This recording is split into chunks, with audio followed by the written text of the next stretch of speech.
guise de cérémonie d'ouverture, une série d'allocutions qui sera présentée par les officiels qui nous ont fait l'honneur d'être présents cet après-midi.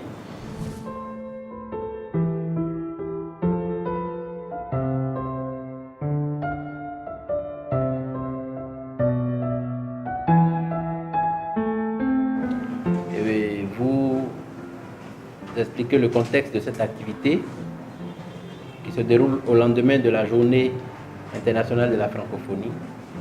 Nous aurons pu nous contenter juste d'une célébration et la commande aurait été largement remplie puisque ce qu'il est demandé à chaque bureau régional, c'est de bien célébrer le 20 mars et puis de pouvoir rendre compte. Mais nous avons voulu aller au-delà de la célébration, mais il s'agit de se projeter vers l'avenir.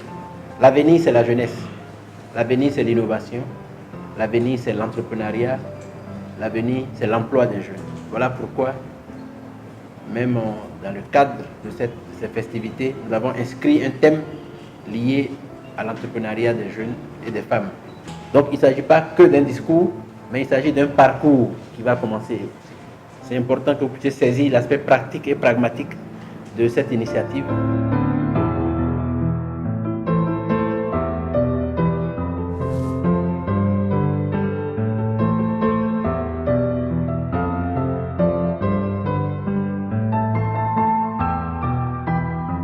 Je suis Ismaël Kassim, président de l'association Citafi Entendre par là, Centre pour les innovations et technologies à fort impact. Donc on est organisateur de cet atelier sur le financement participatif avec en partenariat Babylone, qui est l'une des plus grandes plateformes de prêt solidaire en Europe, et avec le soutien de l'Organisation internationale de la francophonie. Donc cet atelier a été organisé en marge de la Journée internationale de la francophonie et vise essentiellement à outiller les porteurs de projets, donc les jeunes et les femmes primo-entrepreneurs sur ce nouveau système, pas si nouveau que ça, mais nouveau en Afrique, ce nouveau système de financement qui est le financement participatif, qui est, il faut le dire, une solution alternative au financement, au modèle de financement comme on le connaît actuellement. Donc on pourra quand même se féliciter de la réussite de cet atelier.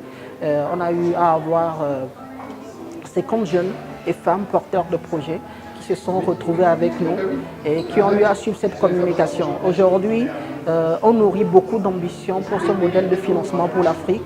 On pense fortement multiplier ce type d'initiatives sur le niveau local, donc pouvoir développer des plateformes typiquement africaines qui pourront porter et aider les jeunes porteurs de projets à lever des fonds suivant ce modèle de financement.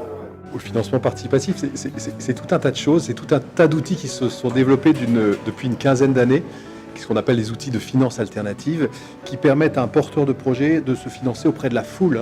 L'expression crowdfunding vient de l'anglais. En France, en français, on parle bien de financement participatif. Mais l'idée, c'est de mobiliser the crowd, la foule, pour venir financer son projet sans plus passer par la case banque, fonds d'investissement, etc.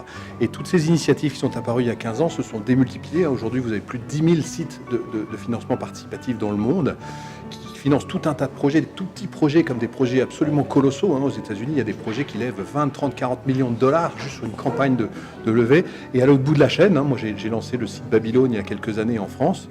On va financer du microcrédit dans des petits projets qui vont avoir des sommes de 300, 400 euros, donc dans des toutes petites sommes.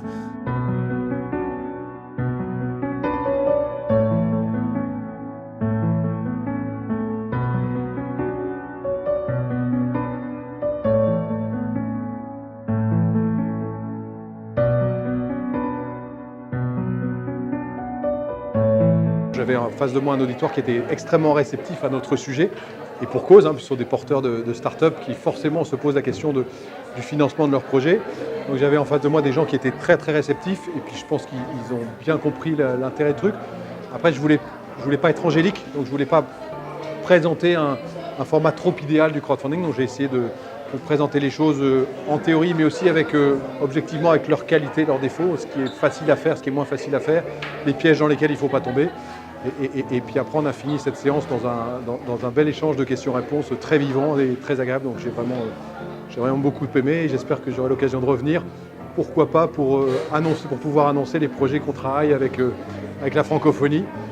Donc j'espère dans les mois qui viennent de pouvoir annoncer le lancement d'un Babylone Togo, peut-être Babylone Bénin ou d'autres encore, ce qui est mon envie la plus chère. Et puis de revenir, et si je reviens, je serais ravi de revenir ici pour voir un petit peu comment ils ont évolué et puis reparler du crowdfunding, puisqu'on peut en parler pendant des heures.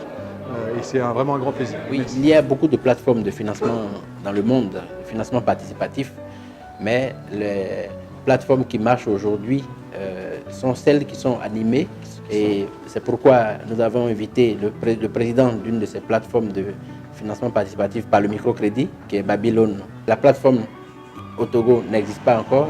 Le but de sa venue, c'est de réfléchir sur la possibilité de créer un Babylone Togo, des sites dans la sous-région.